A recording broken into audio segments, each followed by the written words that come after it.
Good afternoon, Philippines. I am Christina And Flores. I'm Senaya Vanes Borromeo. We bring the news for today. And you are watching CWN. CWN.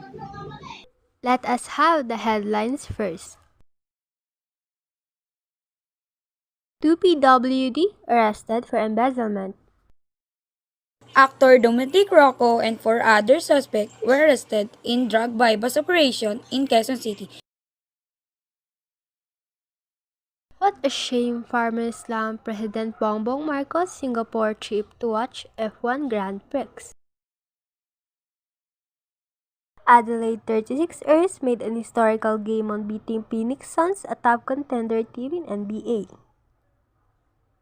Two to former typhoons may former enter the Philippine area of responsibility. We have information about the arrest of two PWDs for theft. The two suspects in holdupping in Quezon were detained because they needed to purchase alcohol after running out of it. Our reporter is on site to provide more information. Diana Castañas, kindly tell us more about the incident. Based on the victim, he said that he was on his way home early in the evening when he was robbed. He was walking through Barangay Commonwealth in Quezon City when he was suddenly stopped and pointed with knife by two men. I went up when someone attacked me and pointed a knife at my back. Suddenly, one of them came down, snatched my smartphone, and fled to the barangay. The police who we spoke with said that it was fortunate that the suspect was immobile since this allowed them to apprehend him. Fortunately, they were caught because the suspect's motor was not running, so it was also found out that the suspect had been drinking. It turns out, this interpreter used to be their teacher in special education, so they were really identified by deaf and mute. They also learned that he was profoundly deaf and deaf-mute and took him to the Batasan police station. Additionally, they obtained the knife used in the robbery. The victim also got his phone back.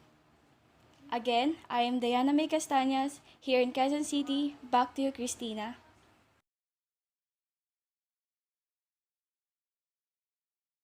Actor Dominic Rocco and four other suspects were arrested in drug bypass operation in Quezon City Saturday morning, October 1.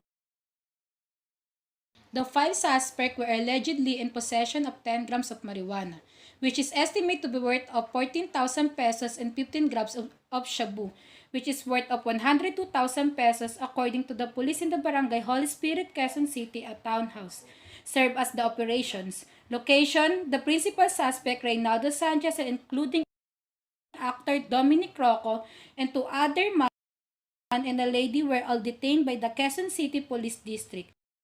Charges for breaking the Comprehensive Dangerous Drug Act of 2002 will be brought against the suspects, and according to their neighbors, there is always a smell of marijuana in Rocco's house.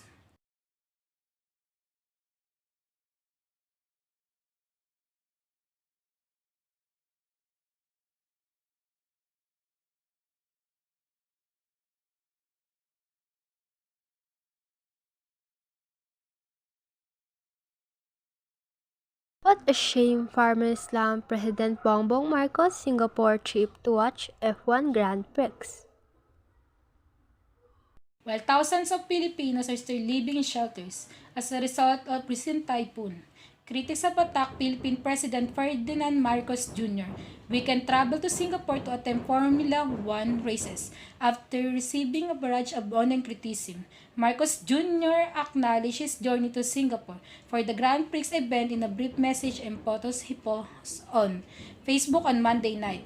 Others said that because Marcos did not visit the presidential palace following Typhoon Karding. Well, it seems that the palace officials are quite clueless on this weekend getaway. The statement that we got from Secretary Angeles is a mere afterthought. She had to take her cue from a Facebook post of a Singaporean official, meaning she has no first-hand knowledge, she has no direct knowledge on what is going on. She couldn't even explain the details of how productive allegedly this trip was. So everything is afterthought. It took them long enough. Obviously, they are unaware of the visit, or they do not want to comment on the visit, probably because it would make the president really look bad. Of course, the president already looks bad because pictures are all over internet showing him partying and being in a very expensive section of the F1 Grand Prix. So really very disappointing coming as it is just before the 100 days, the first 100 days of Mr. Marcos. One Americano, short. Sagot ko na to. Hanggang saan naabot ang 20 pesos mo? One Americano, short. Hey, what's up? For 20 pesos, pakiligin siya with new Cornetto Tiramisu. Delicious coffee goodness and sweet cream now in a cone with a chocolate tip.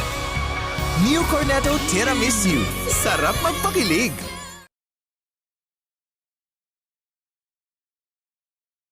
Adelaide 36ers made an historical game on beating Phoenix Suns, a top contender team in NBA. Adelaide 36ers beating Phoenix Suns on their debut game. They beat the Phoenix Suns on 10-point lead with our kababayan Kai Soto. Kai Soto put on a show with an absolute stats. He finished with 11 points, shooting 3 out of 6 over the field, 2 rebounds and 2 steals, 1 assist on just playing 18 minutes over the field. Here are the highlights of our kababayan Kai Soto.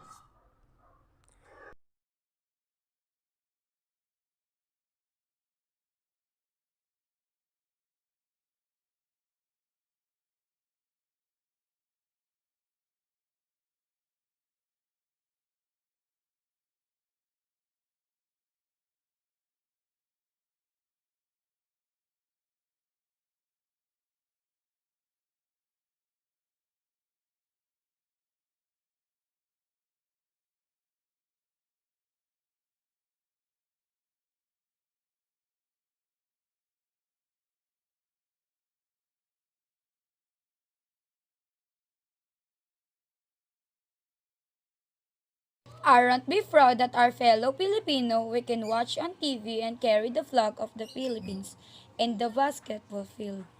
Yes, I hope that all of Kai Soto's hard work will pay off and make it to the NBA. Meanwhile, how is our time in the days to come? What's our weather forecast for this month for Denmark?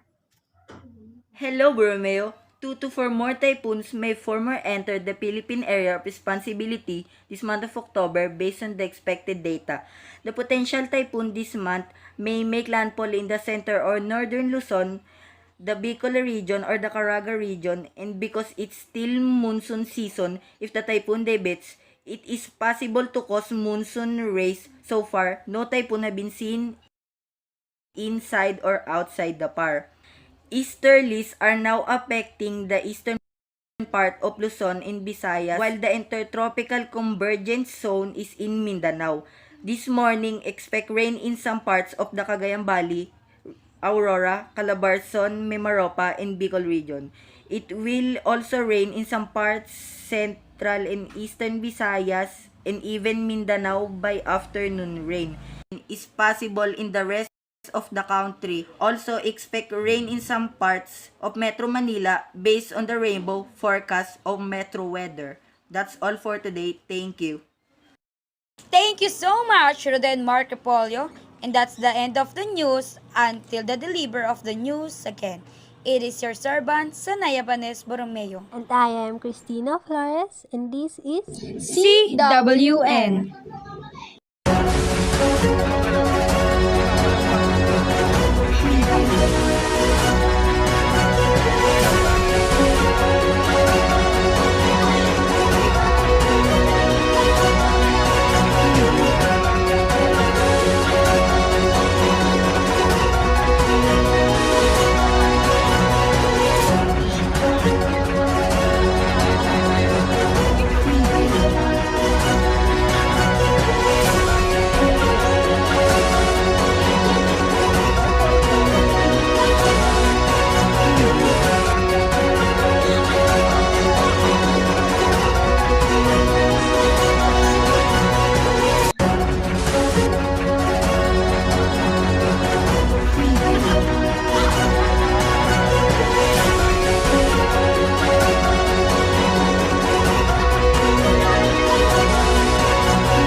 One Americano, short.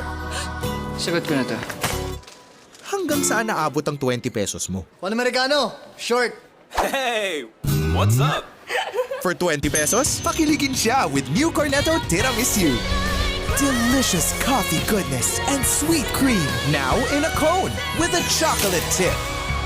New Cornetto Tiramisu. Sarap magpakilig.